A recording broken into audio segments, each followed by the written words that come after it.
नमस्कार बच्चों, आज हम पढ़ेंगे इकाई 16 भारतीय संस्कृति में गुरु शिष्य संबंध और इस विधा का प्रकार है निबंध और इसके लेखक हैं आनंद शंकर माधवन। श्री आनंद शंकर माधवन का जन्म केरल प्रदेश के क्विलन जिले में हुआ। जाकिर हुसैन के संपर्क में आने से हिंदू मुस्लिम के मधुर संबंधों के पक्षधर बन गए। महात्मा गांधी के भारत छोड़ो आंदोलन में भी माधवन जी का सक्रिय सहभाग रहा। जेल में रहकर हिंदी भाषा का अध्ययन किया। जेल से छूटकर आप भारत भ्रमण को निकल पड़े और बाद में बिहार में मंदार विद्यापीठ की स्थापना की। सन 1984 में अद्वैत मिशन और सन 1985 में शिवधाम अभिनव शिक्षा नगरी की स्थापना की। अब आप तीनों संस्थाओं के संचालक हैं। मलयालम तथा तमिल दोनों ही भाषाओं पर पूर्ण अधिकार होने के बावजूद आपने हिंदी साहित्य में सृष्टि की रचनाएं की। आपके विषयों में दार्शनिकता, आधुनिकता एवं आध्यात्मिकता का बाहुल्य है। बिखरे हीरे, अनल शलाका, हिंदी आंदोलन, आमंत्रित मेहमान, आरती, उषा, संजीवनी आदि आपकी प्रमुख रचनाएं हैं। आमंत्रित मेहमान बिहार राष्ट्रीय भाषा परिषद द्वारा पुरस्कृत है। माधवन जी ने प्राचीन गुरु शिष्य परंपरा की गरिमा को स्पष्ट करते हुए वर्तमान शिक्षा प्रणाली पर परोक्ष रूप से करारा व्यंग किया है। हमारे समाज में व्यावसायिक संस्कृति का बोलबाला है। इस कारण गुरु शिष्य संबंधों में परिवर्तन आया है। पहले विद्यालय मंदिर के समान माने जाते थे। शिक्षा देना एक आध्यात्मिक अनुष्ठान था। वह परम सुख प्राप्ति का एक माध्यम था। उस जमाने में पैसे देकर शिक्षा खरीदी नहीं जाती थी। क्या आज वैसी स्थिति है? क्या आज शिक्षा के क्षेत्र में वही निष्ठा, वही त्याग नजर आता है? लेखक ने हमें अंतर्मुख होकर सोचने के लिए बाध्य यानी कि मजबूर कर दिया। हमारे समाज में व्यावसायिक संस्कृति का बोलबाला यानी कि चलन है। इसी कारण गुरु शिष्य संबंधों में परिवर्तन आया यानी बदलाव आ गया है। पहले विद्यालय मंदिर के समान यानी पवित्र माने जाते थे। शिक्षा देना एक आध्यात्मिक अनुष्ठान था। वह परमेश्वर प्राप्ति का एक माध्यम था यानी कि ईश्वर प्राप्ति का एक माध्यम माना जाता था, साधन माना जाता था। पैसा देकर शिक्षा खरीदी नहीं जाती थी। आज स्थिति बिल्कुल बदल गई है और अब शिक्षण कार्य पेट पालने का साधन बन गया है यानी कि एक जरिया बन गया है। जिसे भारतीय संस्कृति कहा जाना चाहिए वो आज भारतीय मानसिक क्षितिज में क्रियाशील नहीं है यानी कि उनके व्यवहार में नहीं दिखाई देती। आज एक प्रकार की अव्यवस्थित व्यावसायिक संस्कृति व्याप्त है जिसकी जड़ शायद यूरोप में है। भारतीयों के सार्वजनिक व्यवहार में गुरु शिष्य संबंध का भी तदनुरूप परिवर्तन हो गया है। यहाँ गुरु वेतनभोगी नहीं होते थे और ना शिष्य को ही शुल्क देना पड़ता था। पैसे देकर विद्या खरीदने की यह क्रय विक्रय पद्धति निसंदेह उस भारतीय मिट्टी की उपज नहीं है। शिक्षणालय एक प्रकार के आश्रम अथवा मंदिर के समान थे। गुरु को साक्षात परमेश्वर ही समझा जाता था। शिष्य पुत्र से अधिक प्रिय होते थे। यहाँ सम्मान मिलना ही शक्ति पाने का रहस्य है।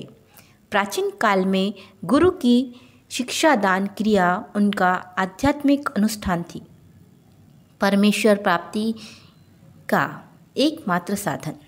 वह आज पेट पालने का जरिया बन गई है। प्रारंभ में विवेकानंद को भारत में महत्वपूर्ण स्थान प्राप्त नहीं हुआ, पर जब उन्होंने अमेरिकन नाम कमा लिया तो भारतवासी दौड़े मालाएं लेकर स्वागत करने। यानी कि जब वो शिकागो गए और वहाँ पर धर्म परिषद में अपना भाषण दिया और जब उनकी तारीफ़ हुई, इसके बाद ही भारत में उनकी तारीफ़ होने लगी, उनकी कद्र हुई। क्या ये ज्ञान उनके पास पहले नहीं था? क्या वो विदेशी नाम के पहचान के मोहताज थे? उसी तरह से रविंद्रनाथ ठाकुर को भी नोबेल पुरस्कार मिला तो बंगाली लोग दौड़े यह राग अलापते हुए, अमादेर ठाकुर अमादेर कठोर सुपुत। यानी कि जब रविंद्रनाथ ठाकुर को नोबेल पुरस्कार से सम्मानित किया गया तो बंगाली लोग कहने लगे कि ये हमारे ठाकुर है, हमारे सपूत है। दक्षिण भारत में कुछ समय पहले तक भरतनाट्यम और कथकली को नहीं पूछता था, पर जब उसे विदेशों में मान मिलने लगा तो आश्चर्य से भारतवासी सोचने लगे, अरे हमारी संस्कृति में इतनी अपूर्व चीज़ें भी पड़ी थी क्या? यहाँ के लोगों को अपनी खूबसूरती नहीं नजर आती, मगर पराई के सौंदर्य को देखकर मोहित हो जाते हैं। जिस देश में ज्ञान पाने के लिए मैक्स मूलर ने जीवन भर प्रार्थना की कि उस देश के निवासी आज जर्मनी और विलायत जाना स्वर्ग जाने जैसा अनुभव करते हैं। ऐसे लोगों को प्राचीन गुरु शिष्य संबंध की महिमा सुनाना गधे को गणित सिखाने जैसे व्यर्थ प्रयास ही हो सकता है। एक बार सुप्रसिद्ध भारतीय पहलवान गामा मुंबई आए। उन्होंने विश्व के सारे पहलवानों को कुश्ती में चैलेंज दिया। अखबारों में यह समाचार प्रकाशित होते ही एक पारसी पत्रकार ने उत्सुकतावश उनके निकट पहुंचकर उनसे पूछा, साहब, विश्व के किसी भी पहलवान से लड़ने के लिए आप तैयार हैं तो आप अपने अमुक शिष्यों से ही लड़कर विजय प्राप्त करके दिखाओ। गामा आजकल के शिक्षाक्रम में रंगे नहीं थे, इसलिए उन्होंने इन शब्दों ने हैरान कर दिया। आंखें फाड़कर उस पत्रकार का चेहरा ताकते ही रह गए। बाद में धीरे से कहा, भाई साहब, मैं हिंदुस्तानी हूँ। हमारा अपना एक निजी रहन सहन है, शायद इससे आप परिचित नहीं हैं। जिस लड़के का आपने नाम लिया वह मेरे पसीने की कमाई, मेरा खून है और मेरे बेटे से भी अधिक प्यारा है। इसमें और मुझ में फ़र्क ही कुछ नहीं है। मैं लड़ा या वह लड़ा, दोनों बराबर ही है।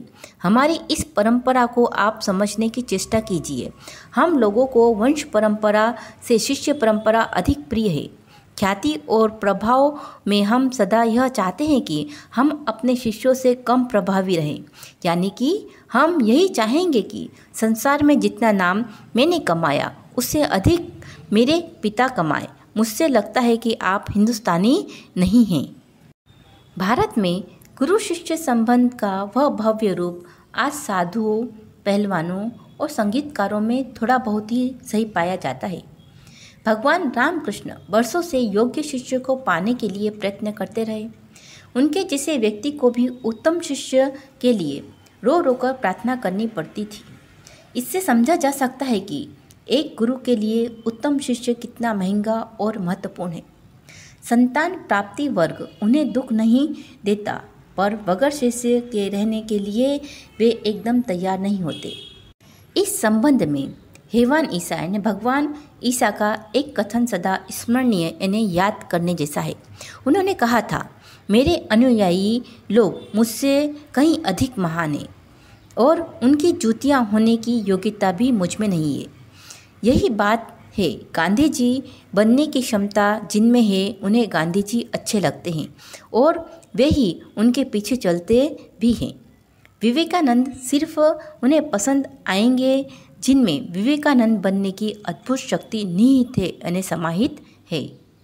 कविता के मर्मज्ञ और रसिक स्वयं कवि से अधिक महान होते हैं, यानी कि कवि से ज़्यादा कविता सुनने वाले महान हैं। उसी तरह से संगीत के पागल सुनने वाले ही स्वयं संगीतकार से अधिक संगीत का रसास्वादन करते हैं, यानी संगीतकार से ज़्यादा संगीत सुनने वाले उसका आनंद लेते हैं। यहाँ पूज्य नहीं, पुजारी ही श्रेष्ठ है, यानी कि यहाँ भगवान से ज़्यादा पुजारी महान होते हैं। यहाँ सम्मान पाने वाले नहीं, सम्मान देने वाले महान हैं। स्वयं पुष्प में कुछ नहीं है, पुष्प का सौंदर्य उसे आने वाली दृष्टि में है। दुनिया में कुछ नहीं है, जो कुछ भी है हमारी चाह में, हमारी दृष्टि में है। यह अद्भुत भारतीय व्याख्या अजीब सी लग सकती है, पर हमारे पूर्वज सदा इसी पथ के यात्री रहे हैं। उत्तम गुरु में जाति भावना भी नहीं रहती, यानी कि वो जाति भेदभाव नहीं करते। कितने ही मुसलमान पहलवानों के हिंदू चेले हैं और संगीतकारों के मुसलमान शिष्य रहे हैं। यहाँ परख गुण की, साधना की और प्रतिभा की होती है। भक्ति और श्रद्धा की कीमत है, ना कि जाति संप्रदाय, आचार विचार या धर्म की। मुझे क्या लिखाया था एक विद्वान मुसलमान ने ही। उन्होंने कभी नहीं सोचा था कि यह हिंदू है और मुसलमान बनाना चाहिए।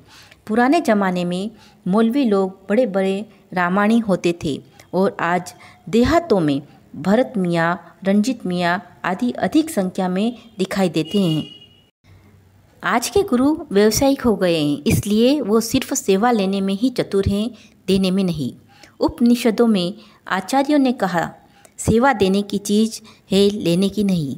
सेवा लेने के अधिकारी बच्चे, रोगी, असहाय और वृद्ध बच्चों को परमेश्वर का ही मूर्त रूप समझा है। सेवा रूपी पूजा से उनकी शक्ति को प्रज्वलित करने क्षमता और सहृदयता रखने वाले ज्ञानी और तपस्वी पुरोहित आजकल के गुरु नहीं रह गए।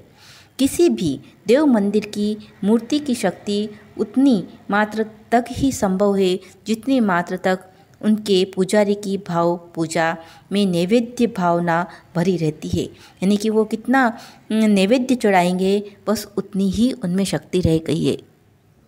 इसलिए लेखक कहते हैं कि आज हमारे जो गुरु शिष्य परंपरा है वो एक व्यावसायिक हो गई है, और इसका कारण है यूरोपीय संस्कृति का बढ़ता प्रभाव, जिसके कारण हम अपनी संस्कृति को खोते जा रहे हैं।